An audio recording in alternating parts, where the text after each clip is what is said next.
우리 그만하자. 이혼해. 병원 복도가 핑 도는 것 같았습니다. 방금 의사 선생님이 뭐라고 했죠? 말기암, 시한부 6개월이라고요? 그런데 지금 제 남편이 30년을 함께 산 그 사람이 제 손을 잡는 대신 서류 한 장을 내밀고 있습니다. 당신 아프면 회사까지 무너져. 각자 살자. 귀를 의심했습니다. 아니, 제 인생 전부를 의심했습니다.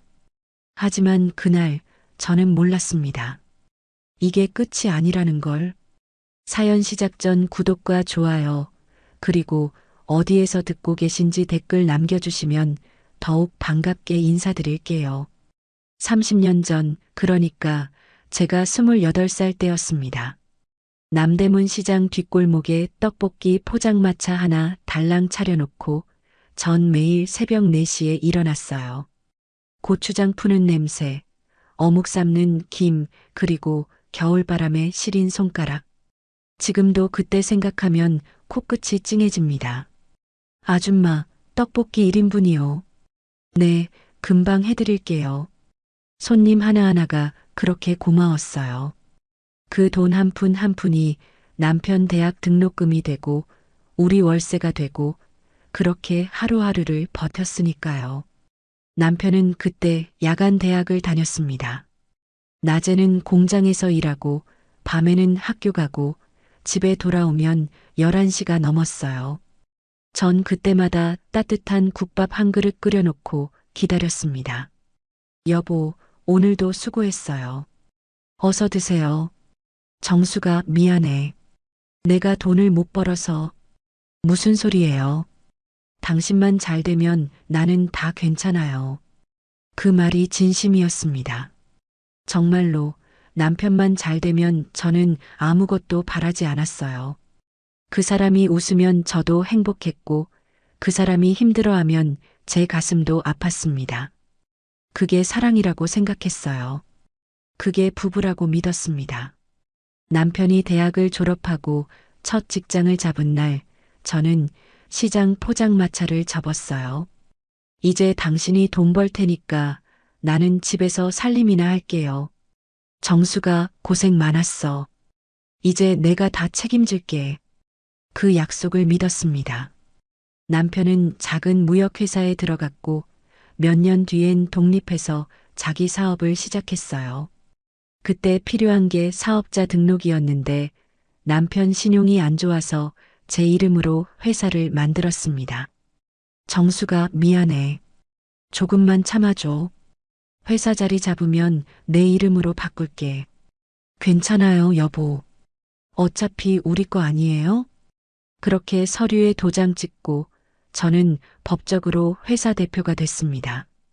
하지만 실제로 회사 일은 남편이 다 했어요. 전 그냥 집에서 밥이나 하고 가끔 회사 서류에 도장 찍어주는 게 전부였습니다. 그래도 괜찮았어요. 남편이 열심히 하니까 회사가 조금씩 커지니까 그게 기뻤습니다. 어느 날 남편이 첫 큰 거래를 따냈다고 전화가 왔어요. 정수가 드디어 해냈어. 3억짜리 계약이야.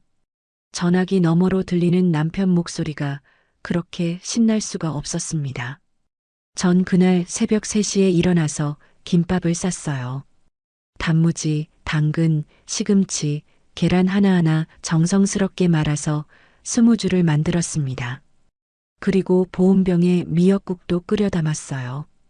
여보, 회사 직원들이랑 나눠 드세요. 오늘 축하하는 날이잖아요. 정수가 고맙다. 정말 고마워. 남편이 제 손을 꼭 잡았습니다. 그때 그 손의 온기가 아직도 생생해요. 따뜻했습니다. 정말 따뜻했어요. 그렇게 10년이 흘렀습니다. 회사는 중소기업으로 성장했고 우리는 아파트로 이사했어요. 남편은 매일 양복 입고 출근하고 전 그 양복에 다림질하고 구두 닦아주는 게 일상이 됐습니다. 하지만 회사가 커질수록 남편이 바쁠수록 우리 사이는 점점 멀어지는 것 같았습니다. 밥상머리에 혼자 앉는 날이 많아졌어요. 김치찌개 끓여놓고 고등어 구워놓고 남편 좋아하는 된장국 끓여놓고 혼자 먹었습니다. 처음엔 서운했어요. 그 다음엔 외로웠고요. 그러다가 나중엔 익숙해졌습니다. 아, 이게 성공한 남자의 아내 역할이구나. 그렇게 스스로를 위로했어요. 그런데 몇 달 전부터 몸이 이상했습니다. 소화가 안 되고 속이 더부룩하고 가끔 명치 쪽이 아팠어요. 처음엔 체했나 싶어서 소화제 먹고 넘겼는데 한 달이 지나도 나아지질 않더라고요. 동네 병원에 갔다가 큰 병원으로 가보라는 말을 듣고 대학병원에서 검사를 받았습니다. 초음파도 찍고 피검사도 하고 내시경도 했어요. 의사 선생님이 심각한 표정으로 말했습니다. 일주일 후에 다시 오세요. 보호자분이랑 같이 오시는 게 좋겠어요. 보호자랑 같이 오라는 건 혼자 들을 얘기가 아니라는 거잖아요. 가슴이 철렁 내려앉았습니다. 오늘이 바로 그 결과를 듣는 날이었어요. 아침 6시 늘 하던 대로 일어나서 남편 도시락을 쌌습니다. 여보, 오늘 병원 결과 나오는 날이에요. 같이 가줄 수 있어요? 아, 오늘? 미안한데 오전에 중요한 회의가 있어서 혼자 다녀와. 별일 아닐 거야. 하지만 정수가 지금 정말 바빠. 나중에 얘기하자. 남편은 도시락 가방을 들고 현관으로 향했어요. 문이 닫혔습니다. 덜컹 하는 소리가 유난히 크게 들렸어요. 병원 가는 길이 유난히 멀게 느껴졌습니다. 버스에 앉아서 창밖을 보며 생각했어요. 별일 아니겠지. 그냥 위염이나 장염이겠지. 하지만 가슴 한구석은 불안했습니다. 병원에 도착해서 진료실 앞 의자에 앉았어요. 옆에는 다른 환자분들이 보호자와 함께 앉아 계셨습니다. 저만 혼자였어요. 58번 박정숙님. 제 이름이 불렸습니다. 벌떡 일어서는데 어지러웠어요. 심호흡을 크게 하고 진료실 문을 열었습니다. 앉으세요. 의사 선생님은 컴퓨터 화면을 보고 계셨어요. 표정이 무거웠습니다. 환자분, 보호자는 안 오셨습니까? 내 남편이 일이 있어서요. 선생님이 한숨을 쉬더니 조심스럽게 입을 열었어요. 검사 결과가 좋지 않습니다. 췌장에 악성 종양이 발견됐고 이미 간과 폐로 전이가 됐어요. 머릿속이 하얘졌습니다. 그게 무슨 뜻입니까? 췌장암입니다. 그것도 사기 말기예요. 말기. 그 단어가 귓속에서 맴돌았어요. 치료는 할 수 있습니까? 항암 치료를 할 수는 있지만 이미 많이 진행된 상태라 완치는 어렵습니다. 그럼 제가 얼마나? 목이 메었습니다. 말을 잇지 못했어요. 선생님이 천천히 대답했습니다. 개인차가 있지만 길어야 6개월 정도로 보입니다. 6개월? 제게 남은 시간이 6개월이라고요. 선생님 확실한 겁니까? 재검사를 해보실 수는 있지만 영상 소견이 명확합니다. 선생님의 목소리가 점점 멀어졌어요. 어떻게 진료실을 나왔는지 기억이 안 납니다. 복도 의자에 주저앉았어요. 사람들이 지나가고 간호사들이 움직이고 환자 호출 소리가 울렸지만 아무것도 제대로 들리지 않았습니다. 나 죽는구나. 그 생각이 천천히 가슴에 스며들었어요. 눈물이 주르륵 흘러내렸습니다. 화장실로 가서 세면대에 손을 짚고 한참을 울었어요. 왜 하필 나야? 내가 뭘 잘못했길래? 억울했습니다. 분했어요. 전 평생 착하게 살았는데 왜 이런 벌을 받아야 하나요? 정신을 차리고 휴대폰을 꺼냈습니다. 남편에게 전화를 걸었어요. 신호음이 3번, 4번 울렸습니다. 여보세요. 여보 나예요. 병원 결과 나왔어요. 그래서 뭐래? 목소리가 차갑고 무뚝뚝했습니다. 저기 심각한 것 같아요. 지금 와줄 수 있어요? 정수가 지금 회의 중이야. 나중에 집에서 얘기하자. 하지만 여보. 끊어. 뚝. 전화가 끊겼습니다. 손에 든 휴대폰이 차갑게 식었어요. 병원 앞 골목을 걸었습니다. 발걸음이 무거웠어요. 집으로 가고 싶지 않았습니다. 모퉁이를 돌다가 작은 분식집이 보였어요. 낡은 간판에 엄마 손 분식이라고 쓰여 있었습니다. 문을 밀고 들어갔어요. 어서 오세요. 뭐 드릴까요? 어묵국 하나 주세요. 구석 자리에 앉았습니다. 창밖으로 사람들이 지나갔어요. 다들 바쁘게 걸어가고 웃으며 얘기를 나눴습니다. 저 사람들은 알까요? 제가 지금 6개월밖에 못 산다는 걸요. 어묵국 나왔습니다. 김이 모락모락 나는 어묵국이 앞에 놓였어요. 어묵을 하나 집어 입에 넣었는데 목이 메어서 삼켜지지 않았습니다. 눈물이 또 났어요. 손님 괜찮으세요? 주인 아주머니가 걱정스럽게 물었습니다. 네, 괜찮아요. 거짓말이었어요. 아주머니는 제 옆자리에 앉았습니다. 혹시 병원 다녀오시는 길이에요? 남편분이랑 같이 오셨어요? 아니요, 혼자 왔어요. 혼자요? 아이고, 요즘 남편들은. 아주머니는 혀를 찼어요. 전 아무 말도 할 수 없었습니다. 어묵국을 반쯤 남기고 일어났어요. 잘 먹었습니다. 몸조리 잘하세요. 네, 감사합니다. 집으로 돌아왔습니다. 시계를 보니 오후 2시였어요. 남편은 저녁 늦게나 들어올 겁니다. 소파에 앉아서 멍하니 천장을 바라봤어요. 어떻게 말하지? 여보, 나 췌장암이래요. 6개월밖에 못 살아요. 이렇게 말하면 남편은 뭐라고 할까요? 놀라겠죠. 당황하겠죠. 그리고 위로해 주겠죠? 그렇겠죠? 왠지 확신이 서지 않았습니다. 저녁을 준비했어요. 된장국을 끓이고 생선을 구웠습니다. 손이 자동으로 움직였어요. 30년 넘게 해온 일이니까요. 하지만 이상하게 눈물이 계속 났습니다. 저녁 8시가 넘어서야 현관문이 열렸어요. 다녀왔습니다. 어서 오세요. 밥 차려놨어요. 남편은 식탁에 앉았습니다. 전 마주 앉아서 남편을 봤어요. 여보. 응? 오늘 병원 결과 들었어요.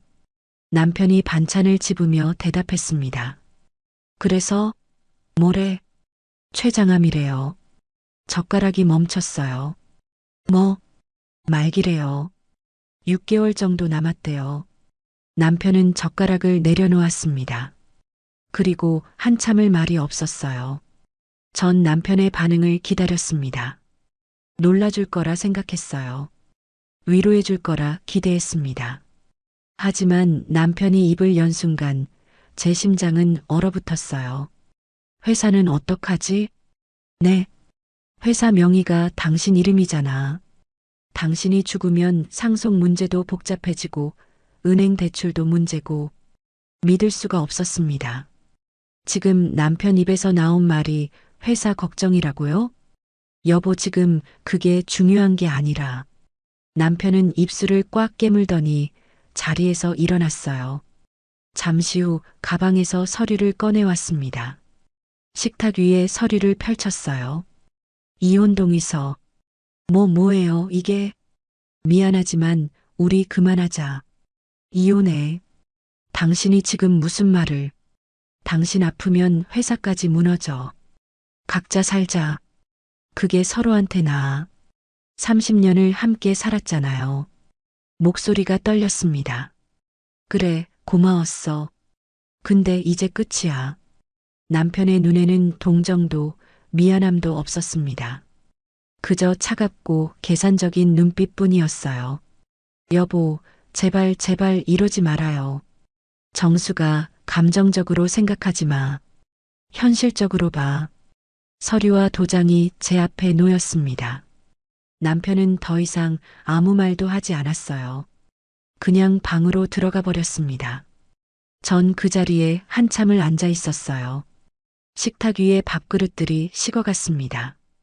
이혼 동의서만 덩그러니 놓여 있었어요. 30년이 이렇게 끝나는 거구나. 떡볶이 장사하던 20살 여자애도, 김밥 싸주던 그 마음도, 매일 저녁 기다리던 그 시간도 다 아무 의미가 없었던 거구나. 눈물이 서류 위로 떨어졌습니다. 그리고 그날 밤 전 알았어요. 이게 시작이라는 걸. 진짜 이야기는 이제부터였습니다. 도장을 들었다가 내려놓기를 12번쯤 했을까요? 밤은 깊어갔고 벽시계는 새벽 3시를 가리키고 있었습니다. 식탁 위에 놓인 이혼 동의서가 형광등 불빛 아래 하얗게 빛났어요.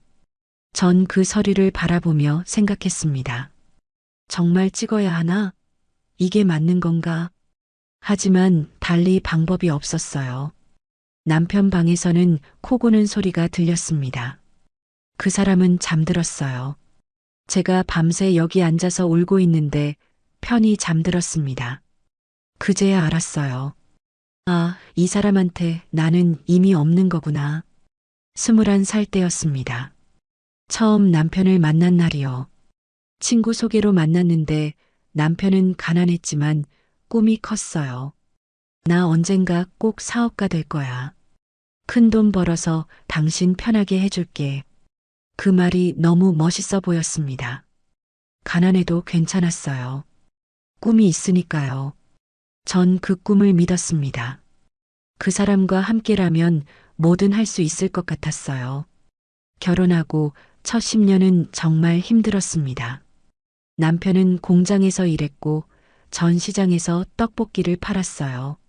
손이 트고 발이 부르트고 겨울엔 동상에 걸렸지만 참았습니다. 조금만 참자. 여보가 대학만 졸업하면 다 나아질 거야. 그렇게 스스로를 달랬어요. 남편이 졸업하던 날 전 학교 앞에서 꽃다발을 들고 기다렸습니다. 여보, 축하해요. 이제 다 됐어요. 정수가 고마워. 진짜 고마워. 남편이 저를 껴안았어요. 그때 그 품이 따뜻했습니다. 정말 행복했어요. 남편이 직장 생활을 시작했을 때 월급이 100만 원도 안 됐습니다. 그래도 괜찮았어요. 전 파트타임으로 청소 일을 하며 돈을 보탰으니까요. 정수가 미안해. 내가 더 열심히 할게. 괜찮아요. 천천히 가요, 우리. 정말 천천히 갔습니다. 하지만 함께였어요. 남편이 사업을 시작한 건 결혼 15년째 되던 해였습니다.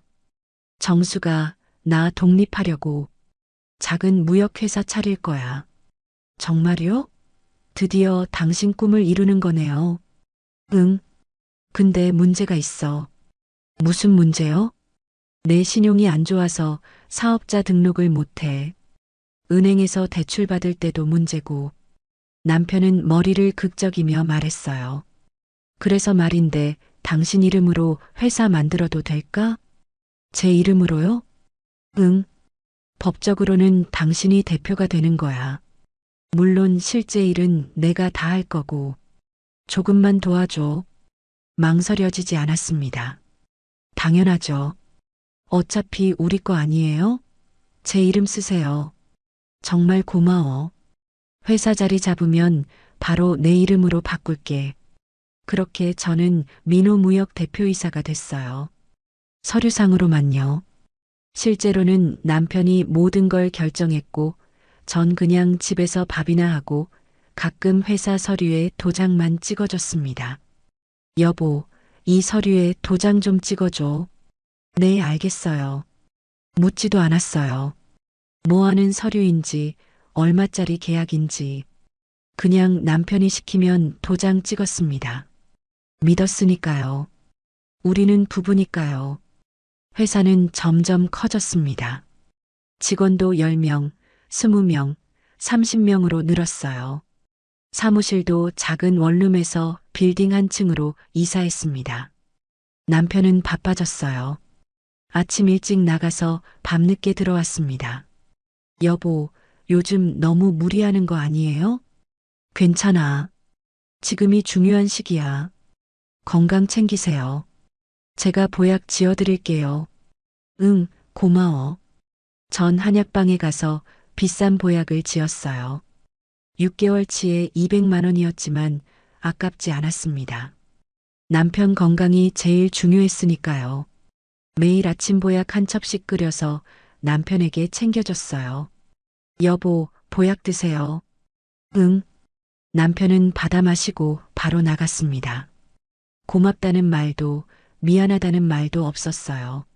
하지만 괜찮았습니다. 그게 당연한 거라고 생각했으니까요. 10년 전쯤이었을까요? 은행에서 전화가 왔습니다. 대표님, 대출 연장 서류에 서명하러 오셔야 합니다. 네, 대출이요? 네, 5억 원 대출건이요. 작년에 받으신 거 기억 안 나세요? 전 그런 거 모른다고 했어요. 남편에게 전화했습니다. 여보, 은행에서 전화 왔는데 5억 원 대출이 제 이름으로 돼 있대요. 아, 그거 회사 운영 자금이야. 걱정하지 마. 내가 다 갚을 거니까. 하지만 제 이름으로. 정수가 회사 명의가 당신 이름이잖아. 당연히 대출도 당신 이름으로 받아야지. 문제 없어. 그렇게 말하니 할 말이 없었어요. 그래도 찝찝했습니다. 5억 원이요. 제가 평생 벌어도 못 갚을 돈인데. 하지만 남편을 믿었어요.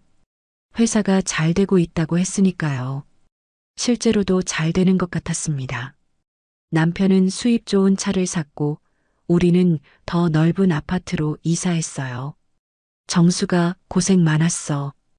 이제 좀 편하게 살자. 여보, 고마워요. 아니야, 내가 고마워야지. 당신이 날 믿어줘서 여기까지 온 거야. 그때만 해도 그 말이 진심이라고 믿었습니다. 하지만 언젠가부터 남편이 달라졌어요. 집에 잘 안 들어왔습니다. 오늘도 회식이야. 내일도 거래처 미팅. 모레는 출장. 일주일에 사나흘은 집에 안 들어왔어요. 처음엔 정말 바쁜 줄 알았습니다. 그런데 어느 날 남편 양복 주머니에서 영수증이 나왔어요. 룸살롱 영수증이었습니다. 300만 원짜리. 가슴이 철렁 내려앉았어요. 거래처 접대하느라 그런 거겠지. 스스로를 달랬습니다. 하지만 영수증은 자꾸 나왔어요. 한 달에 4번, 5번. 그리고 어느 날 남편 휴대폰에 문자가 왔습니다. 오빠, 어제 고마웠어요. 다음에 또 만나요. 손이 떨렸습니다. 오빠? 남편이 누군가를 만나고 있는 건가요? 하지만 확인하지 못했어요. 물어볼 용기가 없었습니다. 아니야, 그냥 회사 직원이겠지. 남자들은 원래 그런 문자 받잖아. 또 스스로를 속였습니다. 보고 싶지 않았어요. 믿고 싶었으니까요. 몇 달 전 회사에 심부름 갈 일이 있었습니다. 남편이 서류에 도장 찍어달라고 해서요. 회사에 들어갔는데 낯선 여자가 남편 사무실에서 나오더라고요. 젊고 예쁜 여자였습니다. 26쯤 돼 보였어요. 누구세요? 여자가 물었습니다. 저 대표 부인입니다. 아, 사모님이시구나. 저는 새로 온 비서예요. 비서. 여자는 환하게 웃으며 인사했어요. 하지만 그 웃음이 왠지 불편했습니다. 남편 사무실로 들어갔어요. 여보, 비서가 바뀌었어요? 응. 전 비서가 그만뒀어. 그 여자 좀 젊던데요. 업무 능력이 좋아서 뽑았어. 나이가 무슨 상관이야? 남편은 짜증 섞인 말투로 대답했습니다. 더 이상 묻지 못했어요. 하지만 가슴 한구석이 불편했습니다. 집으로 돌아오는 길에 계속 생각했어요. 설마 그런 건 아니겠지? 하지만 확신할 수 없었습니다. 그리고 오늘 제가 시한부 선고를 받은 날 남편은 제게 이혼을 요구했습니다. 당신 아프면 회사까지 무너져. 그 말이 계속 귓속에 맴돌았어요. 결국 회사였구나. 제가 중요한 게 아니라 회사가 중요했던 거구나. 아니, 제 이름으로 된 회사가 중요했던 거죠. 법적으로는 제가 대표니까요. 제가 죽으면 상속 문제가 복잡해지니까요. 그래서 미리 정리하려는 거였습니다. 저를 도장을 들었습니다. 손이 떨렸어요. 정말 찍어야 하나? 하지만 달리 방법이 없었습니다. 남편은 이미 마음을 정했어요. 전 그저 짐일 뿐이었습니다. 6개월밖에 못 사는 사람, 회사에 방해가 되는 사람, 그게 제가 30년을 함께 산 남편에게 남은 가치였습니다. 도장을 서류에 댔어요. 꾹 눌렀습니다. 빨간 인주가 하얗게 찍혔습니다. 박정숙. 제 이름이었어요. 도장을 내려놓는 순간 눈물이 주르륵 흘러내렸습니다. 이제 끝이구나. 30년이 이렇게 끝났습니다. 다음 날 아침 남편은 서류를 가져갔어요. 고마워. 그럼 나 출근한다. 네. 남편은 아무렇지 않게 집을 나섰습니다. 현관문이 닫혔어요. 전 그 자리에 서서 한참을 멍하니 문을 바라봤습니다. 이제 어떡하지? 6개월. 제게 남은 시간이 6개월입니다. 이 집에서 혼자 죽음을 기다려야 하나요? 아니에요. 여기 있고 싶지 않았습니다. 남편과의 추억이 가득한 이 집에서 혼자 병들어 죽고 싶지 않았어요. 짐을 쌌습니다. 많지 않았어요. 옷 몇 벌, 사진 앨범, 통장. 그게 30년의 전부였습니다. 사진 앨범을 펼쳤어요. 결혼식 사진이 보였습니다. 28살에 제가 웃고 있었어요. 그때는 행복했어요. 정말 행복했습니다. 그 옆에 남편도 웃고 있었습니다. 우린 언제부터 이렇게 됐을까? 알 수 없었어요. 사진을 한 장 꺼내서 가방에 넣었습니다. 나머지는 그냥 두고 갔어요. 시골에 작은 집이 있었습니다. 제 친정 어머니가 돌아가시면서 남겨주신 집이에요. 낡았지만 마당에 장독대가 있고 마루에 앉으면 하늘이 보이는 집이었습니다. 10년 넘게 비워뒀지만 가끔 청소하러 갔었어요. 거기 가자. 거기서 조용히 마지막을 보내자. 결심했습니다. 가방을 들고 집을 나섰어요. 아파트 복도를 걸으며 뒤돌아봤습니다. 현관문에 402호라고 쓰여 있었어요. 15년을 산 집이었습니다. 안녕히 계세요. 누구한테 하는 말인지 모르겠지만 인사를 했습니다. 그리고 엘리베이터를 탔어요. 1층. 문이 열렸습니다. 밖으로 나가는 순간 찬바람이 뺨을 스쳤어요. 차가웠습니다. 하지만 상쾌했어요. 이제 시작이야. 진짜 내 시간. 버스 정류장으로 걸어갔습니다. 시골로 가는 버스를 탔어요. 창밖으로 도시가 멀어졌습니다. 빌딩들, 아파트들, 사람들. 제가 30년을 살았던 세상이 점점 작아졌어요. 그리고 산이 보이기 시작했습니다. 초록색 나무들, 흐르는 개울, 농박. 어릴 적 뛰놀던 그곳으로 돌아가는 길이었습니다. 가슴이 뭉클했어요. 어머니, 딸이 돌아갑니다. 눈물이 또 났습니다. 하지만 이번엔 조금 달랐어요. 슬프기만 한 눈물이 아니었습니다. 뭔가 해방되는 느낌이었어요. 버스가 마을 입구에 섰습니다. 내려서 걸었어요. 10분쯤 걸으니 낡은 한옥이 보였습니다. 대문을 열었어요. 삐걱 소리를 내며 문이 열렸습니다. 마당에는 잡초가 자라 있었어요. 장독대는 그대로 있었습니다. 마루에 올라가 앉았습니다. 하늘을 올려다봤어요. 파란 하늘에 구름이 천천히 흘러갔습니다. 여기서 조용히 가면 되겠지. 혼자 중얼거렸어요. 바람이 불었습니다. 마당의 풀들이 흔들렸어요. 어머니가 심으셨던 매화나무에 꽃봉오리가 맺혀 있었습니다. 봄이 오는구나. 하지만 전 그 봄을 볼 수 있을까요? 6개월. 9월이면 전 이 세상에 없을 겁니다. 매화가 피고 여름이 오고 가을이 왔을 때 전 이 마당을 볼 수 없겠죠. 눈물이 또 났습니다. 하지만 참지 않았어요. 여기선 울어도 괜찮았습니다. 아무도 없으니까요. 아무도 저를 보지 않으니까요. 한참을 울었습니다. 그리고 마당에 떨어진 낙엽을 쓸었어요. 빗자루를 들고 천천히 하나하나 할 일을 하자. 남은 시간 동안 그렇게 생각했습니다. 청소를 하고 밥을 하고 풀을 뽑고 그렇게 조용히 시간을 보내면 되겠죠. 혼자서 해가 저물었습니다. 마루에 앉아서 노을을 봤어요. 하늘이 주황빛으로 물들었습니다. 아름다웠어요. 이런 노을을 보는 것도 몇 번 남지 않았구나. 생각하니 슬펐습니다. 하지만 동시에 감사했어요. 이렇게 아름다운 걸 볼 수 있어서, 혼자라도 이렇게 조용히 있을 수 있어서 부엌으로 가서 라면을 끓였습니다. 간단한 저녁이었어요. 하지만 맛있었습니다. 30년 만에 제 입맛대로 끓인 라면이었으니까요. 남편 생각하지 않고 반찬 걱정하지 않고 그냥 제가 먹고 싶은 걸 끓였습니다. 이것도 자유구나. 작은 자유였지만 소중했어요. 밥을 다 먹고 설거지를 했습니다. 그리고 마루에 이불을 깔았어요. 천장을 바라보며 누웠습니다. 고요했습니다.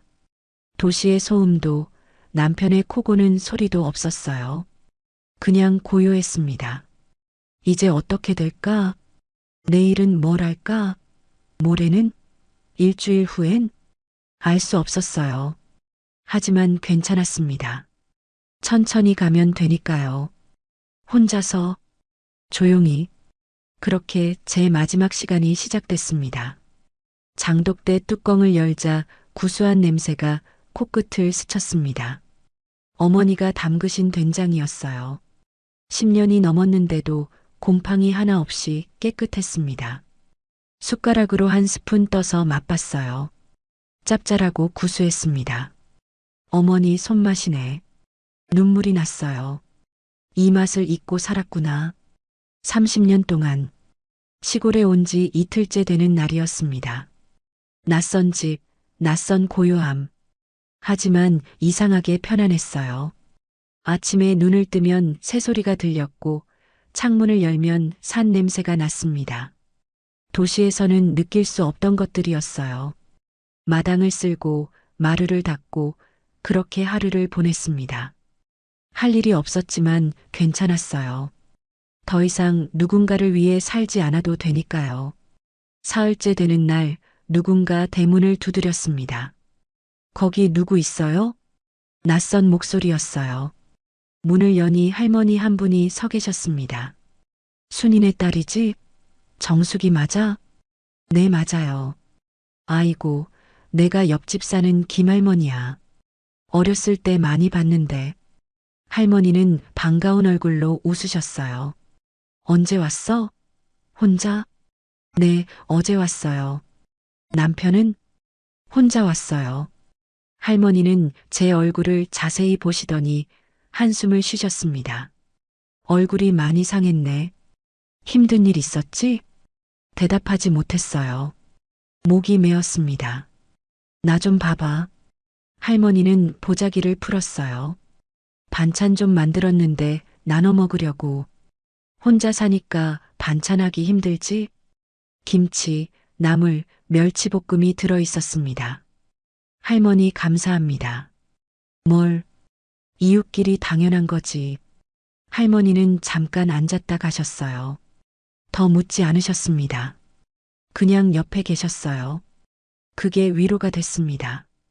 그날 저녁 할머니가 주신 반찬으로 밥을 먹었어요. 김치 한 점, 나물 한 젓가락. 간단했지만 맛있었습니다. 오랜만에 누군가의 정성을 느꼈어요. 눈물이 났습니다.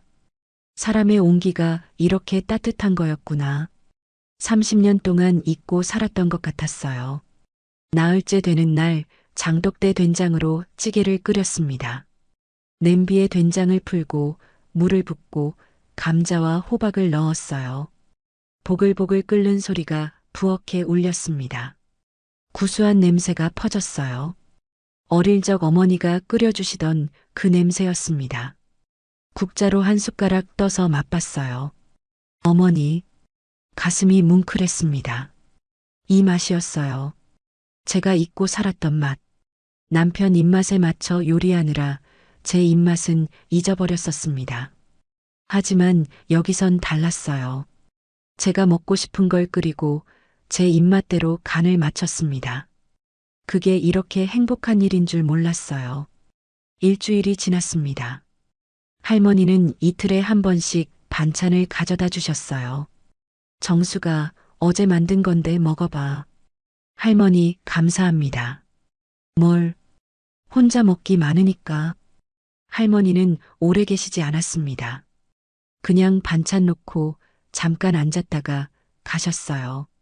하지만 그 잠깐이 제게는 큰 위로였습니다. 열흘째 되는 날 몸이 이상했어요. 아침에 일어났는데 배가 아팠습니다. 묵직하고 답답한 느낌이었어요. 라면을 끓여 먹으려 했는데 반도 못 먹었습니다. 속이 더부룩하고 소화가 안 됐어요. 병이 진행되는구나. 알고 있었습니다. 시한부잖아요. 마루에 누워서 배를 쓰다듬었어요. 이제 시작인가. 두려웠습니다. 2주일째 되는 날 더 아팠어요. 아침에 일어났는데 어지러웠습니다. 마루에 앉았다가 쓰러질 뻔했어요. 겨우 붙잡고 일어섰습니다. 밥도 제대로 못 먹었어요. 몇 숟가락 먹으면 배가 불러서 더 이상 못 먹었습니다. 거울을 봤어요. 얼굴이 많이 야위었더라고요. 광대뼈가 튀어나오고 눈이 푹 들어갔습니다. 죽어가는구나. 실감이 났어요. 할머니가 오셨습니다. 정수가 얼굴이 왜 이래? 많이 아파 보이는데. 괜찮아요, 할머니. 괜찮긴 뭐가 괜찮아. 병원 가봤어? 병원은 안 가도 돼요. 할머니는 제 손을 꼭 잡으셨어요. 정수가 할머니한테 솔직하게 말해봐. 너 뭔가 숨기고 있지? 더 이상 숨길 수 없었습니다. 사실은요, 췌장암이에요. 말기고요. 할머니의 얼굴이 굳었어요. 뭐라고? 6개월밖에 못 산대요. 그래서 여기 온 거예요. 조용히 가려고요. 할머니는 눈물을 글썽이셨습니다. 아이고, 우리 정숙이 혼자 얼마나 힘들었어. 괜찮아요. 이제 괜찮아요. 남편은 알아?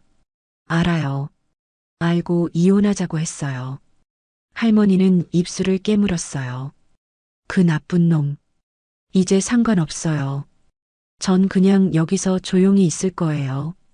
할머니는 한참을 아무 말 없이 제 손을 잡고 계셨습니다.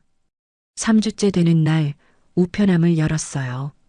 청구서 몇 장이 들어 있었습니다. 그런데 한 통의 편지가 눈에 띄었어요. 병원 봉투였습니다. 뭐지? 뜯어봤어요. 재검진 안내문이었습니다. 환자분께서 3개월 전 받으신 췌장암 진단에 대한 재검진을 권장합니다. 최근 해당 진단에 오진 사례가 다수 보고되어 정밀 재검사가 필요합니다. 가급적 빠른 시일 내에 내원해 주시기 바랍니다. 손이 떨렸습니다. 오진 사례? 재검사? 무슨 소리지? 분명히 말기암이라고 했잖아요. 6개월밖에 못 산다고 했잖아요. 그런데 오진 사례라니요? 가슴이 두근거렸습니다. 혹시 잘못된 건가? 희망이 생겼어요. 하지만 동시에 두려웠습니다. 만약 정말 오진이면 어떡해요? 그럼 전 왜 여기 온 거예요? 남편이랑 이혼하고 모든 걸 포기하고 머리가 복잡했습니다. 할머니한테 달려갔어요. 할머니, 왜 그래, 정수가? 편지를 보여드렸습니다. 할머니는 편지를 읽으시더니 눈이 커졌어요. 오진? 재검진? 네, 어떡하죠? 당연히 가봐야지. 당장 내일이라도 가자. 하지만 만약 똑같은 결과면요? 그래도 가봐야 알지. 혹시 잘못된 거면 어떡해? 할머니는 단호하셨어요. 할머니가 같이 갈게. 혼자 보내지 않을게. 눈물이 났습니다. 고맙습니다, 할머니. 뭘, 당연한 거지. 그날 밤 잠이 오지 않았어요. 천장을 보며 생각했습니다. 만약 오진이면 다시 살 수 있다는 건가요? 하지만 다시 산다고 해서 뭐가 달라져요? 남편은 이미 떠났어요. 집도 없고 돌아갈 곳도 없습니다. 회사 명의는 제 이름이지만 실제론 남편 거잖아요. 전 아무것도 없어요. 그래도 살 수 있다면 작은 희망이 생겼습니다. 가슴이 뛰었어요. 창밖을 봤습니다. 별이 빛나고 있었어요. 어머니, 저 어떻게 해야 해요? 별을 보며 물었습니다. 바람이 불었어요. 따뜻한 바람이었습니다. 괜찮을 거야. 어머니의 목소리가 들리는 것 같았어요. 다음 날 아침 할머니가 오셨습니다. 정수가 준비했어? 병원 가자. 네. 가방을 챙겼어요. 건강보험증, 지갑, 그리고 그날 받았던 진단서. 현관문을 나서는데 뒤돌아봤습니다. 마당에 매화나무에 꽃봉오리가 맺혀 있었어요. 다시 볼 수 있을까? 모르겠습니다. 하지만 지금은 가야 해요. 진실을 알아야 합니다. 버스 정류장으로 걸었어요. 할머니가 제 손을 꼭 잡아주셨습니다. 괜찮아. 할머니가 옆에 있어. 네, 고맙습니다. 버스가 왔습니다. 탔어요. 창밖으로 마을이 멀어졌습니다. 산이 멀어지고 도시가 가까워졌어요. 가슴이 두근거렸습니다. 오늘 뭘 듣게 될까? 두려웠지만 동시에 궁금했어요. 할머니가 옆에서 말씀하셨습니다. 정수가 무슨 결과가 나와도 괜찮아. 할머니가 있잖아. 네. 눈물이 날 것 같았지만 참았습니다. 병원이 보이기 시작했어요. 큰 건물, 하얀 외벽. 3개월 전 시한부 선고를 받았던 그곳이었습니다. 버스에서 내렸어요. 병원 입구를 바라봤습니다. 들어가자. 진실을 알자. 할머니와 손을 잡고 걸었습니다. 자동문이 열렸어요. 그리고 그날 제 인생이 다시 한번 뒤집혔습니다. 진료실 앞 의자에 앉아 기다렸습니다. 할머니가 옆에서 제 손을 꼭 잡아주셨어요. 괜찮아. 할머니가 옆에 있어. 하지만 괜찮지 않았습니다. 가슴이 쿵쾅쿵쾅 뛰었어요. 손에서 땀이 났습니다. 무슨 결과가 나올까? 두려웠어요. 58번 박정숙님. 제 이름이 불렸습니다. 벌떡 일어섰어요. 할머니도 같이 들어가 주세요. 그래, 같이 가자. 진료실 문을 열었습니다. 의사 선생님이 컴퓨터 화면을 보고 계셨어요. 앉으세요. 앉았습니다. 다리가 후들후들 떨렸어요. 선생님은 화면을 보다가 저를 쳐다봤습니다. 환자분 3개월 전에 여기서 진단받으셨죠? 네, 췌장암 말기라고 들었어요. 그래서 재검진 요청을 드린 겁니다. 오늘 다시 검사를 했고요. 선생님이 심호흡을 했어요. 제 심장도 멈출 것 같았습니다. 결과를 말씀드리겠습니다. 숨을 참았어요. 췌장에 종양은 없습니다. 네. 간과 폐로 전이됐다던 것도 확인되지 않았고요. 오늘 정밀 검사 결과 환자분은 건강하십니다. 귀를 의심했습니다. 뭐라고요? 오진이었습니다. 3개월 전 판독 과정에서 착오가 있었던 것 같습니다. 죄송합니다. 머릿속이 하얘졌어요. 오진? 건강하다고요? 그럼 제가 암이 아니라는 거예요? 네. 약간의 위염과 소화불량이 있긴 하지만 암은 아닙니다. 치명적인 질환은 전혀 없어요. 손이 떨렸습니다. 그럼 6개월이라던 건요? 그것도 잘못된 진단이었습니다. 환자분께 큰 혼란을 드려 정말 죄송합니다. 믿을 수가 없었어요. 3개월 동안 죽음을 기다렸는데, 매일 밤 무서워하며 잠들었는데, 그게 다 잘못된 거였다고요? 환자분? 의사 선생님이 걱정스럽게 저를 봤어요. 하지만 전 아무 말도 할 수 없었습니다. 그냥 멍하니 앉아 있었어요. 할머니가 저를 부축해서 밖으로 나왔습니다. 복도 의자에 앉았어요. 정수가 괜찮아? 대답할 수 없었습니다. 눈물이 주르륵 흘러내렸어요. 우리 정숙이 다행이다. 정말 다행이야. 할머니는 저를 안아주셨습니다. 하지만 전 울음을 멈추지 못했어요. 다행이라고요? 정말 다행인 건가요? 병원을 나왔습니다. 햇빛이 눈부셨어요. 하늘이 파랬습니다. 사람들이 지나갔어요. 다들 바쁘게 걸어갔습니다. 나 안 죽는구나. 실감이 안 났습니다. 할머니가 말씀하셨어요.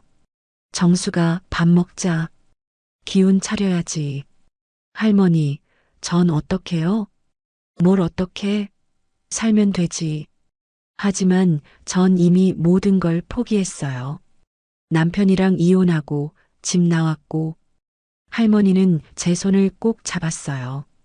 그건 그거고 이건 이거야. 일단 살았잖아. 그게 제일 중요한 거야. 할머니 말씀이 맞았습니다. 살았어요. 전 아직 살아 있었습니다. 식당에 들어갔습니다. 할머니가 국밥을 시켜주셨어요. 먹어. 많이 먹어야 해. 국밥 한 숟가락을 떴습니다. 뜨거웠어요. 하지만 맛있었습니다. 3개월 만에 제대로 먹는 밥이었어요. 3개월 동안 전 죽을 사람처럼 먹었습니다. 조금씩 대충 그냥 배만 채웠어요. 하지만 이젠 달랐습니다. 전 살 거예요. 계속 살아갈 거예요. 국밥을 한 그릇 다 먹었습니다. 배가 불렀어요. 하지만 기분이 좋았습니다. 버스를 타고 시골로 돌아갔어요. 창밖을 보며 생각했습니다. 이제 어떡하지? 다시 살 수 있게 됐어요. 하지만 돌아갈 곳이 없었습니다. 남편은 이미 이혼 서류에 도장 찍었고 아파트는 나왔고 전 이제 뭘 해야 하죠? 문득 생각났습니다. 회사 명의가 제 이름이에요. 법적으로 전 아직 대표이사입니다. 남편이 실제로 운영하고 있지만 서류상으론 제 회사예요. 그 사이 남편이 뭘 했을까? 궁금해졌습니다. 3개월 동안 전 죽을 줄 알고 시골에 있었어요. 그 사이 남편은 뭘 했을까요? 이혼했으니까 이제 회사는 완전히 자기 거라고 생각했겠죠. 마음대로 했을 거예요. 확인해 봐야겠어. 그렇게 생각했습니다. 시골집에 도착했어요. 마당에 매화꽃이 활짝 피어 있었습니다. 떠날 때는 봉우리였는데 이제 만개했어요. 예쁘다. 꽃을 보며 중얼거렸습니다. 이 꽃을 볼 수 있구나. 여름도 보고 가을도 보겠구나. 눈물이 또 났어요. 하지만 이번엔 슬픈 눈물이 아니었습니다. 감사의 눈물이었어요. 그날 밤 잠이 오지 않았습니다. 마루에 누워서 천장을 봤어요. 남편은 지금 뭘 하고 있을까? 생각했습니다. 제가 죽을 줄 알았겠죠. 시골에서 조용히 죽어가고 있다고 생각했을 거예요. 그래서 마음 편하게 회사 일하고 젊은 비서랑 잘 지내고 화가 났습니다. 30년을 함께 산 사람이 병들었다는데 이혼하자고 했어요. 회사 때문이라고 했죠. 회사가 그렇게 중요했어? 가슴이 답답했습니다. 그런데 문득 이상한 생각이 들었어요. 왜 그렇게 급하게 이혼하려 했을까? 시한부 6개월이면 기다리면 되잖아요. 굳이 이혼할 필요도 없었어요. 그런데 왜 그날 바로 서류를 내밀었을까요? 뭔가 숨기는 게 있나? 의심이 들었습니다. 회사에 문제가 있는 건 아닐까요? 제 명의로 뭔가 잘못된 걸 했던 건 아닐까요? 확인해야겠어. 결심했습니다. 다음 날 아침 할머니가 오셨어요. 정수가 잠은 잤어? 네, 조금요. 이제 어떻게 할 거야? 할머니, 전 서울 가볼까 해요. 서울? 왜? 회사 명의가 제 이름이거든요. 확인해 보고 싶어요. 할머니는 고개를 끄덕이셨어요. 그래, 그래야지. 내 권리 찾아야지. 하지만 무섭기도 해요. 왜? 남편 만나면 뭐라고 말해야 할지 모르겠어요. 할머니는 제 손을 꼭 잡았습니다. 정수가, 넌 잘못한 게 없어. 당당하게 가. 알았지? 네. 그리고 기억해. 할머니가 여기서 응원하고 있어. 눈물이 났습니다. 고맙습니다, 할머니. 짐을 쌌습니다. 많지 않았어요. 옷 몇 벌, 신분증, 통장, 그리고 회사 서류들. 예전에 집에서 가져온 서류들이 몇 장 있었어요. 사업자 등록증, 법인 등기부등본, 모두 제 이름으로 돼 있었습니다. 이게 무기가 되겠지 생각했어요. 서울로 가는 버스표를 샀습니다. 내일 아침 7시 차예요. 그날 밤 마지막으로 일기를 썼습니다. 4월 23일. 오진이었다. 나는 죽지 않는다. 살 수 있다. 하지만 돌아갈 곳이 없다. 남편은 나를 버렸다. 회사는 내 이름이지만 남편이 쓰고 있다. 확인하러 간다. 그 사이 무슨 일이 있었는지, 내 이름으로 뭘 했는지, 무섭지만 가야 한다. 이젠 죽을 사람이 아니다. 살 사람이다. 당당하게 내 권리를 찾아야 한다. 펜을 내려놓았어요. 창밖을 봤습니다. 달이 밝았어요. 어머니, 저 이제 싸우러 가요. 별을 보며 중얼거렸습니다. 힘주세요. 바람이 불었어요. 차가운 바람이었지만 제 마음은 뜨거웠습니다. 다음 날 아침 할머니가 배웅 나오셨어요. 정수가 조심해서 다녀와. 네, 할머니. 힘들면 언제든 돌아와. 여기가 내 집이야. 고맙습니다. 버스에 올랐습니다. 창밖으로 할머니가 손을 흔들고 계셨어요. 전 눈물을 참으며 손을 흔들었습니다. 버스가 출발했어요. 시골이 멀어졌습니다. 산이 멀어지고 도시가 가까워졌어요. 서울. 3개월 전 떠나온 그곳으로 다시 돌아갑니다. 하지만 이번엔 달라요.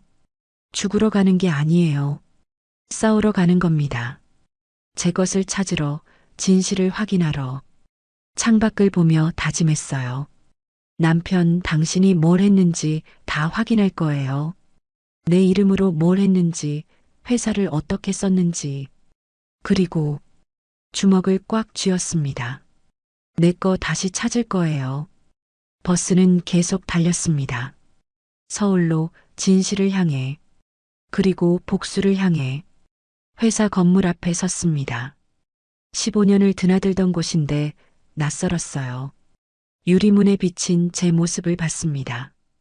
야윈 얼굴, 초라한 옷차림. 3개월 전 이곳을 떠날 때와는 완전히 달라진 모습이었어요. 들어가자. 심호흡을 크게 하고 문을 밀었습니다. 로비가 예전보다 화려해졌어요. 대리석 바닥, 새 소파, 큰 화분. 돈을 많이 쓴 게 눈에 보였습니다. 프런트 데스크에 젊은 여직원이 앉아 있었어요. 안녕하세요. 무슨 일로 오셨어요? 저 대표 만나러 왔는데요. 예약 있으세요? 아니요. 하지만 전 여기 대표.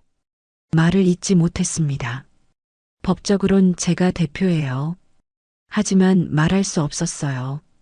예약 없으시면 만나실 수 없어요.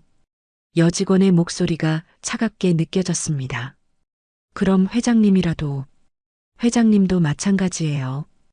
예약하시고 오세요. 회장님? 남편을 회장님이라고 부르나 봐요. 언제부터 회장이 됐죠? 알겠습니다. 돌아서서 나왔어요. 가슴이 답답했습니다. 제 이름으로 된 회사인데 전 들어갈 수도 없었어요. 근처 카페에 앉았습니다. 창밖으로 회사 건물이 보였어요. 커피를 마시며 생각했습니다. 어떻게 들어가지? 그때 회사 입구에서 사람들이 나왔어요. 남편이었습니다. 그 옆에 젊은 여자가 있었어요. 26쯤 돼 보이는 예쁘고 날씬한 여자였습니다. 비서인가 봐요. 남편은 웃고 있었어요. 그 여자도 웃으며 뭔가 말하고 있었습니다. 둘이 고급 외제차에 탔어요. 차가 출발했습니다. 저렇게 웃을 수 있구나. 제가 죽어간다고 생각할 때 저렇게 웃고 다녔구나. 분노가 치밀어 올랐습니다. 저녁이 됐습니다. 회사 건물에 불이 하나둘 꺼지기 시작했어요. 직원들이 퇴근했습니다. 8시쯤 됐을까요? 건물이 조용해졌어요. 전 카페에서 나와 회사 건물로 갔습니다. 뒷문이 있어요. 직원 출입구예요. 예전엔 가끔 이쪽으로 다녔었습니다. 문을 밀었어요. 잠겨 있지 않았습니다. 조심스럽게 들어갔어요. 복도가 어두웠습니다. 비상등만 켜져 있었어요. 계단으로 올라갔습니다. 사무실은 3층이에요. 숨소리를 죽이고 올라갔습니다. 3층 문을 열었어요. 사무실이 보였습니다. 컴퓨터들이 꺼져 있고 책상들이 텅 비어 있었어요. 남편 사무실은 안쪽이에요. 조심스럽게 걸어갔습니다. 남편 사무실 문을 열었어요. 넓은 방이었습니다. 큰 책상, 가죽 소파, 고급스러운 그림. 예전보다 훨씬 호화로워졌어요. 책상 위에 서류들이 쌓여 있었습니다. 하나씩 살펴봤어요. 계약서, 거래 명세서, 회계장부. 그런데 이상한 게 보였습니다. 제 이름이 너무 많이 나왔어요. 대출 계약서 박정숙 명의 15억 원. 15억? 전 그런 대출 받은 적 없어요. 다른 서류를 봤습니다. 부동산 매매 계약서 박정숙 명의 강남 오피스텔 구매. 오피스텔? 전 그런 거 산 적 없는데요. 손이 떨렸습니다. 더 많은 서류를 뒤졌어요. 비자금 계좌 박정숙 명의. 해외 송금 내역 박정숙. 차량 구매 박정숙. 모든 게 제 이름이었습니다. 하지만 전 아무것도 몰랐어요. 도장만 찍었을 뿐이에요. 남편이 내 이름으로 이 모든 걸 했구나. 가슴이 답답했습니다. 서랍을 열었어요. 파일들이 가득했습니다. 하나를 꺼내 펼쳤어요. 대출 신청서였습니다. 제 이름, 제 주민등록번호, 제 도장. 하지만 서명이 이상했어요. 제 글씨가 아니었습니다. 위조했구나. 남편이 제 서명을 위조해서 대출을 받았어요. 다른 파일들도 봤습니다. 똑같았어요. 제 이름이지만 제 서명이 아니었습니다. 분노가 치밀었어요. 하지만 침착해야 했습니다. 증거를 모아야 했어요. 휴대폰을 꺼내 사진을 찍었습니다. 서류들, 계약서들, 장부들. 하나하나 찍었어요. 그때 복도에서 발소리가 들렸습니다. 심장이 쿵 내려앉았어요.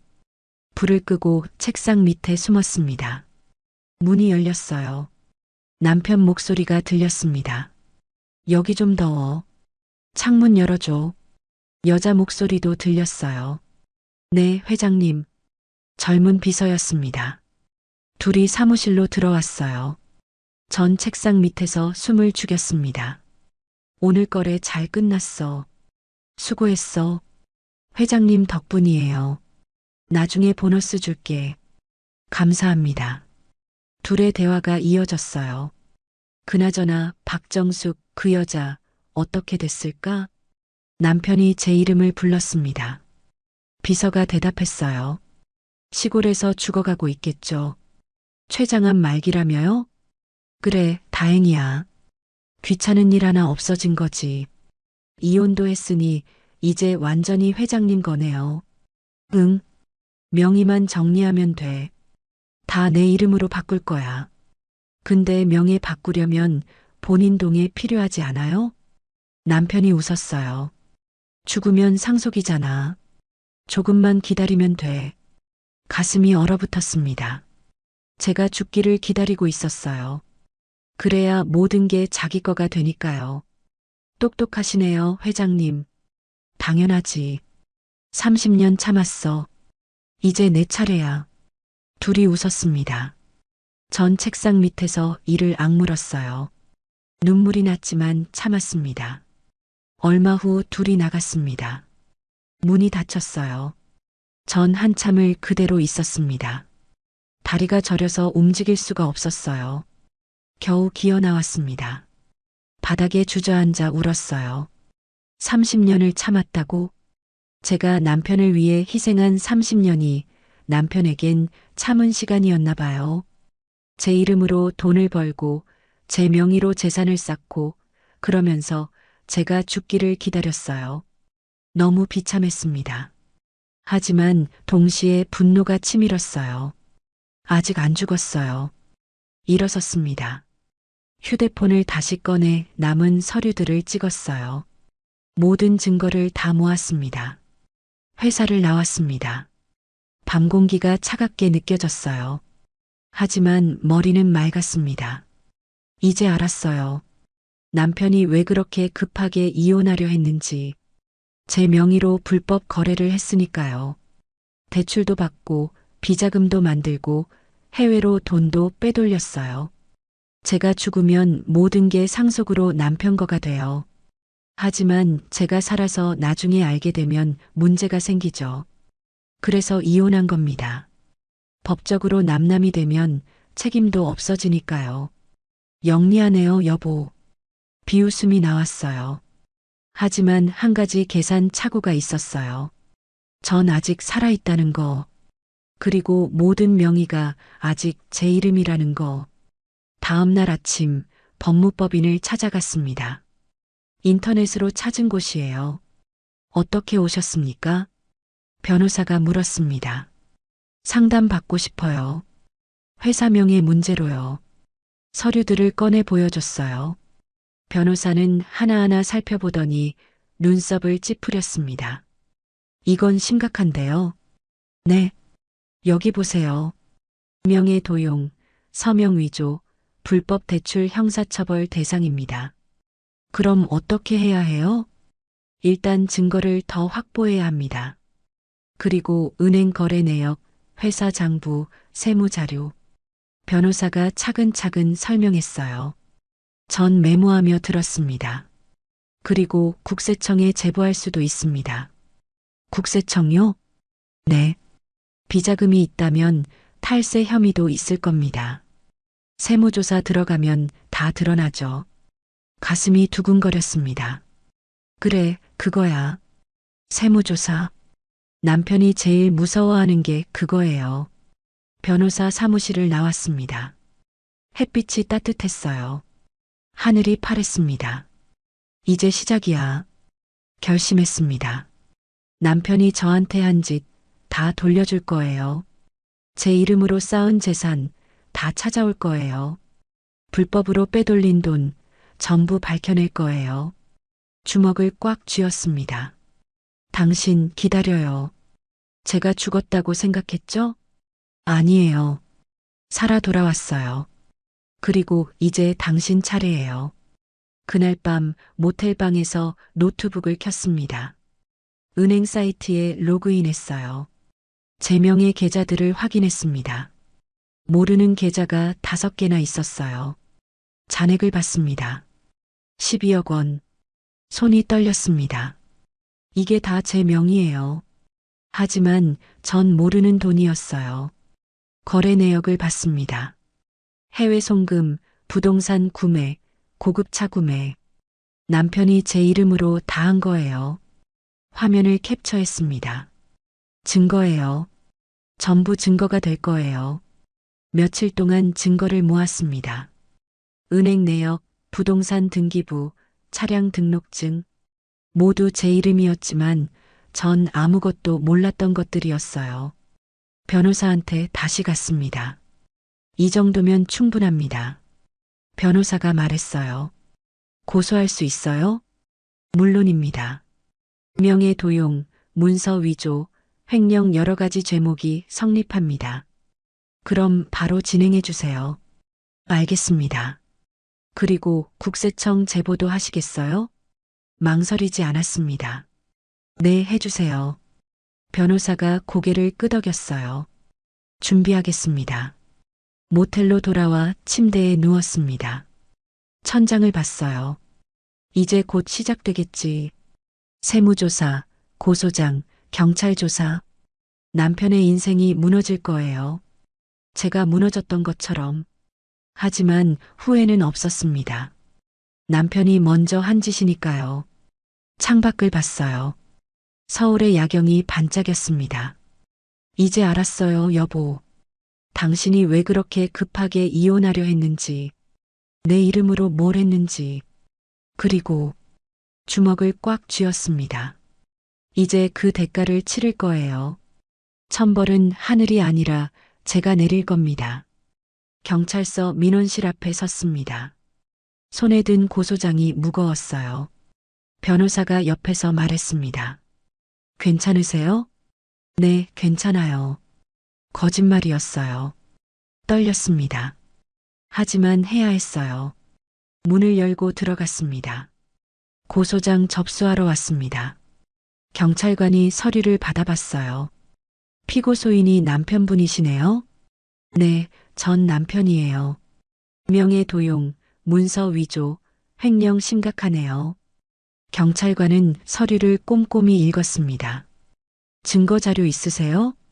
변호사가 USB를 내밀었어요. 여기 다 들어 있습니다. 은행 내역, 계약서, 위조 서명 비교 자료까지요. 알겠습니다. 접수하겠습니다. 도장이 쾅 찍혔어요. 사건 번호 2025형제 548호. 제 손이 떨렸습니다. 시작됐구나. 경찰서를 나오는데 다리에 힘이 없었어요. 변호사가 물었습니다. 이제 국세청 제보만 남았습니다. 하시겠어요? 네, 해야죠. 그럼 제가 준비해서 내일 제출하겠습니다. 감사합니다. 변호사가 떠나고 전 혼자 남았어요. 벤치에 앉아서 하늘을 봤습니다. 구름이 천천히 흘러갔어요.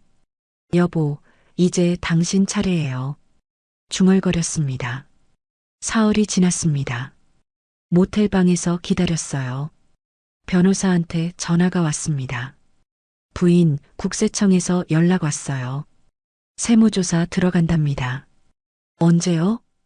이틀 후요. 회사 장부랑 계좌 전부 조사한대요. 가슴이 두근거렸습니다. 알겠습니다. 전화를 끊었어요. 이틀 후 남편이 알게 되겠죠. 제가 살아있다는 걸, 그리고 모든 걸 알았다는 걸. 이틀 후 아침 회사 근처 카페에 앉았습니다. 창밖으로 회사가 보였어요. 9시쯤 됐을까요?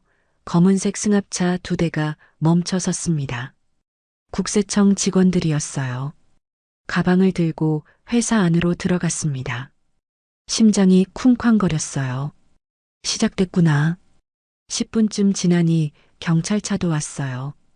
경찰 3명이 내렸습니다. 압수수색 영장을 들고 들어갔어요. 카페 안 사람들이 수군거렸습니다. 저기 무슨 일 있나 봐. 경찰까지 왔네. 회사 망하는 거 아니야? 전 조용히 커피를 마셨어요. 손이 떨렸지만 기분은 이상하게 좋았습니다. 1시간쯤 지나니 회사 직원들이 밖으로 나왔어요. 당황한 표정들이었습니다. 그리고 남편이 나왔어요. 얼굴이 새하얗게 질려 있었습니다. 국세청 직원이 뭔가 말하고 있었어요. 남편은 고개를 떨구고 있었습니다. 젊은 비서도 옆에 있었어요. 울고 있는 것 같았습니다. 울어도 소용없어요. 생각했어요. 오후가 됐습니다. 국세청 직원들이 상자를 들고 나왔어요. 장부들, 서류들이 가득 담긴 상자였습니다. 경찰도 컴퓨터 본체를 들고 나왔어요. 모든 증거가 압수됐습니다. 남편은 회사 앞에 멍하니 서 있었어요. 휴대폰을 꺼내 어디론가 전화를 걸었습니다. 표정이 절박했어요. 하지만 통화가 안 되는지 계속 전화를 끊고 다시 걸었습니다. 누구한테 전화하는 거예요? 궁금했습니다. 다음 날 변호사한테 연락이 왔어요. 부인, 남편분이 변호사 선임했답니다. 그렇군요. 그리고 부인을 찾고 있대요. 전화번호 알려달라고 했는데요. 안 돼요. 알겠습니다. 거절하겠습니다. 남편이 저를 찾고 있어요. 당연하겠죠. 모든 게 제 이름이니까요. 제가 고소했다는 것도 이제 알았을 거예요. 찾아도 소용없어요. 사흘 후 신문 기사가 났습니다. 중소기업 대표 명예 도용으로 15억 불법 대출, 비자금 계좌 다수 적발, 세무조사 진행 중. 남편 이름이 나왔어요. 사진도 실렸습니다. 전 기사를 읽으며 울컥했어요. 이제 모두가 알겠네요. 남편이 뭘 했는지. 일주일이 지났습니다. 변호사가 전화했어요. 부인, 은행에서 대출금 상환 톡촉 들어갔답니다. 얼마나 됐어요? 전부 합쳐서 18억 정도요. 명의가 부인 이름이지만 실사용자가 남편이라는 게 입증됐어요. 그럼 남편이 갚아야죠. 못 갚으면 재산 압류됩니다. 가슴이 시원했어요. 그리고 국세청에서 추징금 나왔답니다. 탈세액만 5억이래요. 5억이요? 네. 벌금까지 하면 더 늘어날 겁니다. 남편은 이제 완전히 끝났어요. 18억 대출, 5억 추징금. 감당할 수 없는 금액이었습니다. 열흘째 되는 날 회사 앞을 지나갔어요. 건물에 현수막이 걸려 있었습니다. 임해 경매 물건. 회사가 경매로 넘어간 거예요. 직원들은 다 해고됐을 겁니다. 남편도 이제 회장이 아니에요. 그냥 빚쟁이일 뿐이에요. 2주일째 되는 날 남편이 저를 찾아냈습니다. 모텔 앞에서 기다리고 있었어요. 정수가. 목소리가 다급했습니다. 돌아봤어요. 남편이 달려왔습니다. 3개월 전과는 완전히 다른 모습이었어요. 수척하고 초라하고 지쳐 보였습니다. 정수가, 제발 고소 취하해줘. 왜요? 내가 잘못했어. 미안해. 제발 한 번만 용서해줘. 차갑게 웃었습니다. 전 죽은 줄 아셨죠? 뭐? 췌장암 말기, 6개월 시한부. 시골에서 죽어가고 있을 줄 아셨죠? 남편 얼굴이 굳었어요. 아니, 그게 오진이었어요. 전 건강해요. 앞으로도 오래 살 거예요. 남편이 입을 벌렸습니다. 그럼 그동안 당신이 뭘 했는지 다 봤어요. 내 이름으로 대출받고 비자금 만들고 서명 위조하고. 정수가 그건. 손을 들어 말을 막았어요. 이제 와서 변명하지 마세요. 소용없어요. 제발 정수가. 나 죽어. 빚이 20억이 넘어. 집도 압류됐고 차도 빼앗겼어. 그건 당신 문제예요. 하지만 명의가 당신 이름이잖아. 소리쳤습니다. 하지만 전 흔들리지 않았어요. 명의는 제 거지만 쓴 건 당신이에요. 법원에서 다 밝혀졌어요. 정수가. 남편이 무릎을 꿇었습니다. 제발 한 번만 용서해줘. 내려다봤어요. 30년을 함께 산 사람이었습니다. 사랑했던 사람이었어요. 하지만 이제는 아니에요. 당신이 나를 버렸을 때 세상은 나를 기억했어요. 조용히 말했습니다. 내 이름으로 쌓은 빚, 내 명의로 만든 문제들. 세상은 다 기억하고 있었어요. 정수가. 이제 그 대가를 치르세요. 당신 혼자서요. 돌아섰습니다. 남편이 뒤에서 불렀어요. 정수가, 정수가. 하지만 뒤돌아보지 않았습니다. 걸어갔어요. 눈물이 났지만 닦지 않았습니다. 슬픈 눈물이 아니었어요. 해방의 눈물이었습니다. 그날 밤 변호사한테 전화했어요. 모든 절차 끝까지 진행해 주세요. 알겠습니다. 전화를 끊고 창밖을 봤습니다. 서울의 불빛이 반짝였어요. 이제 끝났어요. 복수도 분노도 미련도 다 끝났습니다. 이제 남은 건 제 삶이에요. 새로 시작하는 제 인생이요. 주먹을 펴고 심호흡을 했습니다. 천벌은 멀리 있지 않았습니다. 바로 곁에 있었어요. 제 손 안에. 새벽 3시 전화벨이 울렸습니다. 모르는 번호였어요. 받았습니다. 여보세요? 박정숙 씨 맞으세요? 낯선 여자 목소리였어요. 네, 맞는데요. 저는 성모병원 간호사입니다. 강민호 씨 보호자시죠? 가슴이 철렁했어요. 무슨 일이에요? 환자분이 오늘 저녁 뇌졸중으로 응급실에 실려왔습니다. 지금 중환자실에 계세요. 손이 떨렸습니다. 많이 위험해요? 왼쪽 마비가 왔고 의식은 있지만 말을 잘 못하십니다. 가족분이 오셔야 할 것 같아요. 알겠습니다. 전화를 끊었어요. 한참을 멍하니 앉아 있었습니다. 뇌졸중. 남편이 쓰러졌어요. 아침이 됐습니다. 변호사한테 전화했어요. 남편이 병원에 입원했대요. 들었습니다. 파산 스트레스 때문인 것 같아요. 제가 가봐야 할까요? 변호사는 잠시 침묵했습니다. 그건 부인 마음입니다. 법적으론 이미 남남이니까요. 알겠습니다. 전화를 끊고 창밖을 봤어요. 비가 내리고 있었습니다. 가야 하나? 망설여졌습니다. 미운 사람이지만 30년을 함께 산 사람이에요. 죽어가고 있다는데 외면할 수 있을까요? 오후에 병원으로 갔습니다. 중환자실 앞에 섰어요. 간호사가 나왔습니다. 보호자세요? 네, 전 부인입니다. 아, 이혼하셨다고 들었는데요. 네, 하지만 그래도 와야 할 것 같아서요. 간호사는 고개를 끄덕였어요. 환자분 상태가 안 좋습니다. 10분만 면회 가능해요. 알겠습니다. 문을 열고 들어갔습니다. 병실이 조용했어요. 기계 소리만 삐삐 울렸습니다. 침대에 남편이 누워 있었어요. 산소 마스크를 쓰고 링거를 맞고 있었습니다.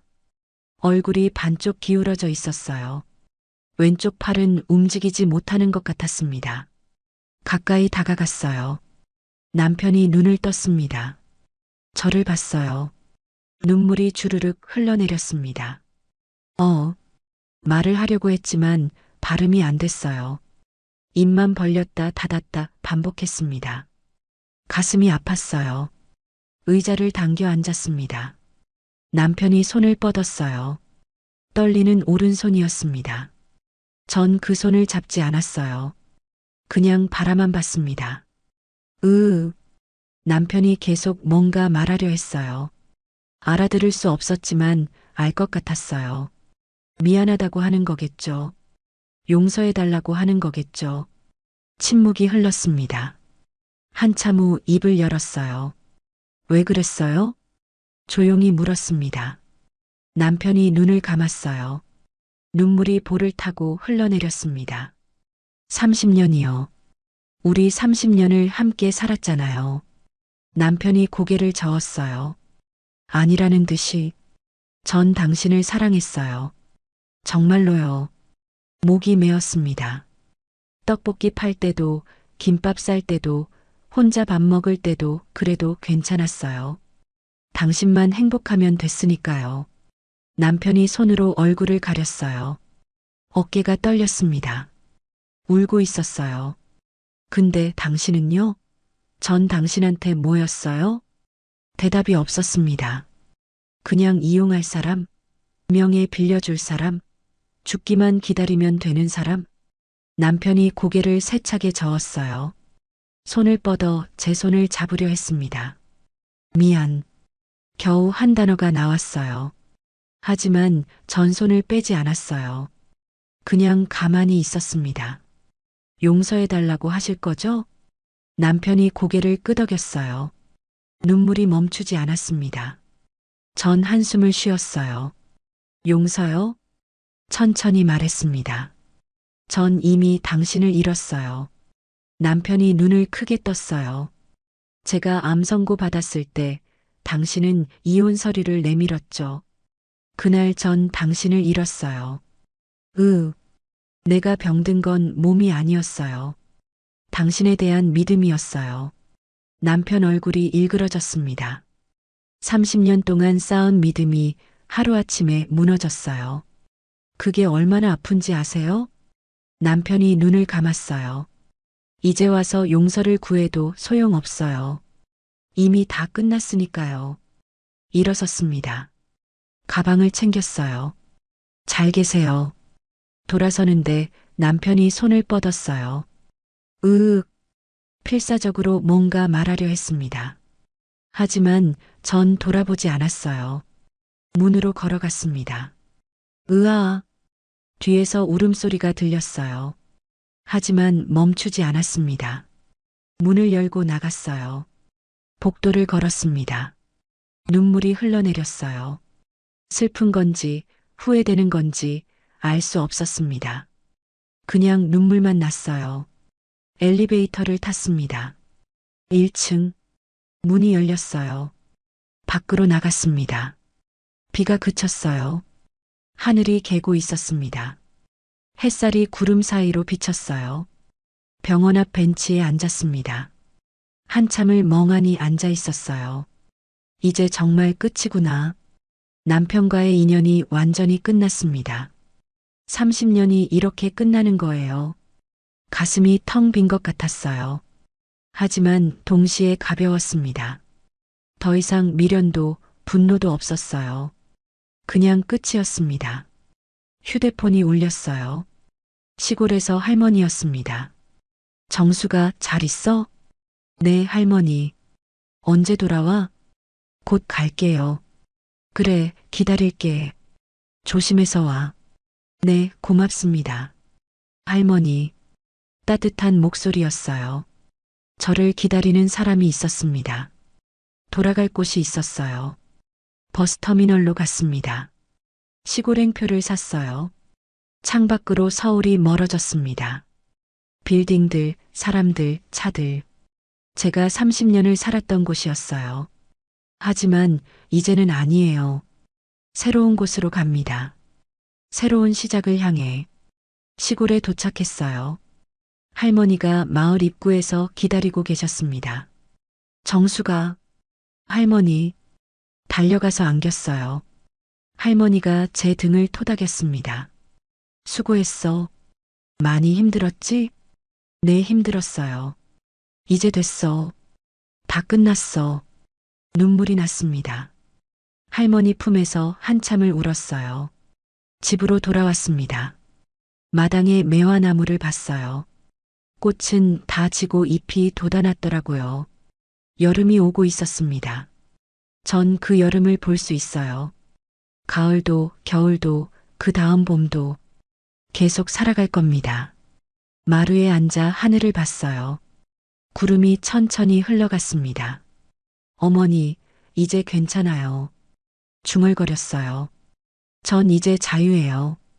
바람이 불었습니다. 따뜻한 바람이었어요. 그리고 저는 알았습니다. 끝은 동시에 시작이라는 것을, 제 인생에 새로운 봄이 오고 있다는 것을. 1년이 흘렀습니다. 봄이 다시 왔어요. 마당에 매화나무에 꽃이 피었습니다. 작년에도 봤던 꽃이지만 올해는 더 아름다워 보였어요. 내가 살아있구나. 그 생각만으로도 감사했습니다. 법원 판결이 났습니다. 회사는 제 것으로 돌아왔어요. 남편이 불법으로 한 모든 거래는 무효가 됐고 빚도 남편 개인 책임으로 결정됐습니다. 변호사가 말했어요. 축하드립니다. 부인 명의로 된 모든 게 정리됐어요. 감사합니다. 서류를 받았습니다. 민호무역 대표이사 박정숙. 제 이름이었어요. 이제 진짜 제 회사가 됐습니다. 회사로 갔습니다. 1년 만이었어요. 건물은 그대로였지만 느낌이 달랐습니다. 로비에서 직원들이 절 기다리고 있었어요. 대표님, 어서 오세요. 낯선 얼굴들이 아니었어요. 예전에 봤던 직원들이었습니다. 다들 남아 계셨군요. 네, 회사가 어려워졌지만 떠나지 않았어요. 한 직원이 말했습니다. 사모님 아니 대표님이 돌아오실 줄 알았어요. 눈시울이 뜨거워졌어요. 고맙습니다. 정말 고마워요. 회의실에 모였습니다. 직원들 앞에 섰어요. 여러분, 회사를 다시 시작하려고 합니다. 다들 조용히 들었어요. 하지만 예전처럼은 아니에요. 이름도 바꾸고 방식도 바꿀 겁니다. 어떻게 바꾸실 건가요? 젊은 직원이 물었습니다. 투명하게 운영할 거예요. 불법은 절대 없어요. 그리고 잠시 멈췄다가 말했습니다. 사람을 먼저 생각하는 회사가 될 겁니다. 박수 소리가 났어요. 작은 박수였지만 따뜻했습니다. 회사 이름을 바꿨습니다. 세본푸드, 새로운 봄이 시작된다는 의미였어요. 간판을 달았습니다. 햇빛에 반짝이는 간판을 보며 생각했어요. 이제 시작이야. 사무실을 정리했습니다. 남편이 쓰던 회장실은 없앴어요. 대신 직원 휴게실을 만들었습니다. 편하게 쉴 수 있는 소파, 커피 머신, 간식. 대표님, 너무 좋아요. 직원들이 기뻐했어요. 전 웃으며 말했습니다. 여러분이 편해야 일도 잘 되잖아요. 1년 전 시골에서 할머니가 해주신 말이 생각났어요. 정수가 사람은 혼자 살 수 없어. 함께 살아야 해. 맞는 말씀이었습니다. 전 30년 동안 혼자 살았어요. 남편 곁에 있었지만 실은 혼자였습니다. 하지만 이제는 달라요. 함께할 사람들이 있습니다. 석 달 후 회사가 안정됐습니다. 거래처도 늘고 매출도 올랐어요. 직원들도 활기를 찾았습니다. 어느 날 회의에서 제안했어요. 우리 수익의 일부를 기부하면 어떨까요? 어디에요? 어려운 이웃들이요. 독거노인, 결식아동, 노숙자분들. 직원들이 고개를 끄덕였어요. 좋은 생각이에요, 대표님. 그럼 다음 달부터 시작하겠습니다. 첫 기부 행사를 열었습니다. 복지관에서 진행했어요. 도시락 300개를 준비했습니다. 할머니들, 할아버지들이 오셨어요. 감사합니다. 잘 먹겠습니다. 한 분 한 분 도시락을 드리며 인사했어요. 그분들의 얼굴에 웃음이 번졌습니다. 이게 행복이구나. 깨달았어요. 주는 게 받는 것보다 더 큰 기쁨이었습니다. 행사가 끝나고 기자가 인터뷰를 요청했어요. 대표님, 왜 기부를 시작하셨어요? 전 1년 전 죽을 뻔했어요. 솔직하게 말했습니다. 오진으로 시한부 판정을 받았죠. 그때 깨달았어요. 혼자서는 살 수 없다는 걸요. 지금은 어떠세요? 행복해요. 이젠 나 혼자가 아니라 우리가 함께 살아가는 세상이네요. 기자가 웃으며 고개를 끄덕였습니다. 주말엔 시골로 내려갔어요. 할머니가 기다리고 계셨습니다. 정수가 왔구나. 네, 할머니. 보고 싶었어요. 함께 마당에 앉아 차를 마셨어요. 요즘 잘 지내? 네, 아주 잘 지내요. 얼굴 좋아졌다. 예전보다 훨씬 밝아. 할머니 덕분이에요. 할머니는 제 손을 꼭 잡았습니다. 아니야. 내가 강해진 거야. 눈물이 날 것 같았지만 참았어요. 고맙습니다, 할머니. 정말 고마워요. 다음 날 마을 요양원을 찾아갔습니다. 봄꽃이 만개한 정원이 있었어요. 벚꽃이 활짝 피어 있었습니다. 바람이 불자 꽃잎이 흩날렸어요. 마치 눈처럼. 벤치에 앉아 하늘을 봤습니다. 파란 하늘에 꽃잎이 날렸어요. 아름답다. 1년 전을 떠올렸습니다. 병원에서 시한부 선고를 받던 그날. 남편이 이혼 서류를 내밀던 그 순간. 시골에서 혼자 죽음을 기다리던 밤들. 모두 지나갔어요. 악몽 같았던 시간들이었지만 이젠 추억이 됐습니다. 시한부는 병이 아니었어요. 혼자 중얼거렸어요. 사랑이 끝난 마음이었어요. 남편에 대한 믿음이 무너졌을 때 전 이미 죽어가고 있었습니다. 6개월 시한부보다 더 무서운 죽음이었어요. 하지만 이제는 달라요. 다시 살아났으니까요. 벚꽃 아래를 걸었습니다. 꽃잎이 머리 위로 떨어졌어요. 손을 펴서 받았습니다. 하얀 꽃잎이 손바닥에 내려앉았어요. 내 인생은 다시 시작입니다. 바람이 불었습니다. 꽃잎이 또 흩날렸어요. 전 눈을 감고 바람을 느꼈습니다. 따뜻했어요. 요양원 입구에서 할머니가 손을 흔들고 계셨어요. 정수가 이리 와. 달려갔습니다. 할머니가 웃으며 말씀하셨어요.